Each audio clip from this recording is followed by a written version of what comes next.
Turns out my husband had a second family just 2 blocks away. I never imagined my life would unravel over something as simple as a forgotten grocery list. It was a typical Tuesday evening, one of those nights where routine dictated everything. Pick up my daughter from school, stop by the grocery store, make dinner, and wait for my husband to come home late from work, as he so often did these days. That night, as I pulled into the parking lot of our local grocery store, I realized I had left my phone at home. Annoyed, I turned back, deciding to quickly grab it. The sky was turning a soft shade of violet as I drove down our familiar street, the evening settling into a comfortable lull. But as I neared our house, something caught my eye. My husband's car. He was driving in the opposite direction, his face calm and focused as if he were heading somewhere important. A strange sensation settled in my chest, a feeling I couldn't quite place. He had told me he was working late tonight, and yet here he was, driving away from our home. My first instinct was to dismiss it. Maybe he had forgotten something at the office. Maybe he was running an errand. But then, why hadn't he mentioned it? I hesitated, my fingers gripping the steering wheel, my mind running through reasonable explanations. But something inside me, something deep and uneasy, made me press my foot lightly against the gas and follow him. For the next 10 minutes, I kept a safe distance as I trailed him through familiar streets. My heart pounded in my ears, and with every turn my unease grew. He wasn't heading toward his office. He wasn't stopping for gas or groceries. Instead, he turned onto a quieter street just 2 blocks away from our own home. A street I rarely had reason to visit. I pulled over at the curb and watched as he slowed down in front of a modest-looking townhouse. My pulse quickened. He parked, stepped out of the car, and walked up the steps with an air of familiarity. There was no hesitation in his movements, no uncertainty in his posture. He reached into his pocket, pulled out a key, and unlocked the door. He didn't knock. He didn't wait for someone to let him in. He simply walked inside as if he belonged there. I sat frozen in my car, staring at the closed door, my breath coming in shallow bursts. My hands were gripping the steering wheel so tightly that my knuckles had turned white. This had to be a misunderstanding. The drive home that night felt unreal, as if I were floating through someone else's life. My mind raced with explanations, rationalizations, anything to convince myself that what I had just seen wasn't what it seemed. Maybe he was helping a friend. Maybe it was work-related. Maybe, just maybe, I had imagined the key. But the image of him unlocking that door replayed in my mind, over and over, like a broken record. I barely slept that night. Every time I closed my eyes, I saw him walking into that house. Lying in bed, I listened to the sound of his breathing beside me, steady, unbothered, as if nothing had happened. He had come home late, as he always did, kissed me on the forehead and whispered, "Sorry, long night at the office." The next morning I watched him carefully. Everything about him seemed the same.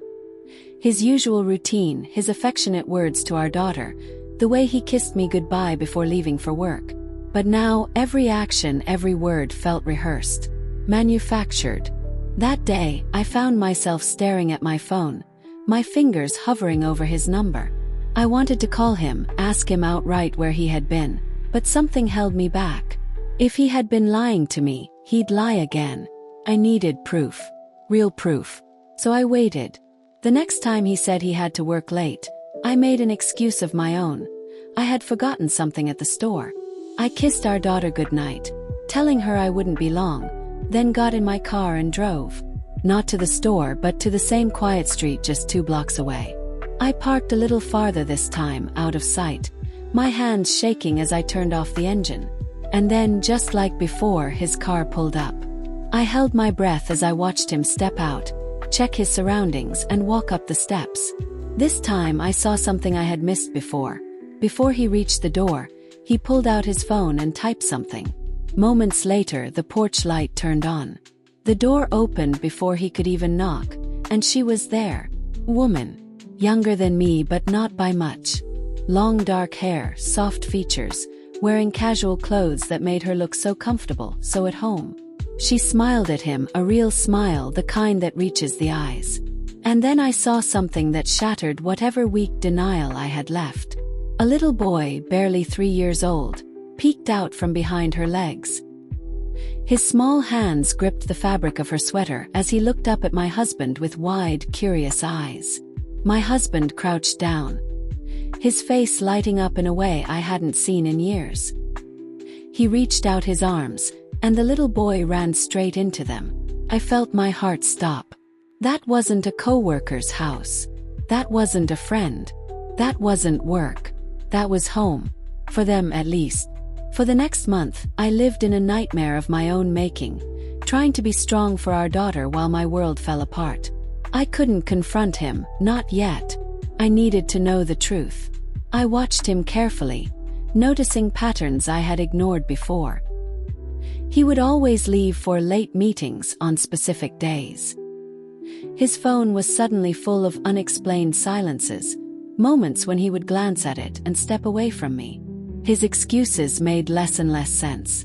The lies were wrapped so tightly around our life that I wondered if they had always been there and I had just refused to see them. The days that followed were the longest of my life. Every interaction with my husband felt like an out-of-body experience. I watched him tuck our daughter into bed, kiss her goodnight, and tell her how much he loved her, all while knowing that just 2 blocks away, another child was waiting for the same affection. Barely ate, barely slept. The weight of the truth pressed down on me like an anchor, pulling me further into a sea of silent agony. But I couldn't break. Not yet. Not in front of him. I needed to hold on a little longer, gather my strength, plan my next move. The messages continued. Every night, after he kissed me on the forehead and told me he had late meetings, I watched his phone light up. "Are you staying late again? Ethan asked about you. We miss you." The lies were so deep, so intricately woven, that I wondered if he even remembered which parts of his life were real anymore. One evening, I sat across from him at the dinner table, watching him eat, watching him tell a story about his day as if nothing was wrong. I studied his face, every line, every expression. Who was he really? Had I ever truly known him? And then, I asked the question that had been burning inside me for weeks. "Are you happy?" He looked up mid-bite, blinking at me in surprise. "What? Are you happy? With our life? With me? With everything?" His hesitation lasted only a fraction of a second, but it was there. "Of course I am. Why would you ask that?" I forced a small smile. "Just wondering." He relaxed, chuckling. "You ask the strangest things sometimes." That night, I packed a small bag for our daughter and drove her to my sister's house. I told her it was a sleepover, a fun little adventure. She beamed with excitement, hugging me tightly before running inside. My sister gave me a long look, sensing that something was off, but I promised I'd explain later. And then I drove back home. Waited, just like I had every other night.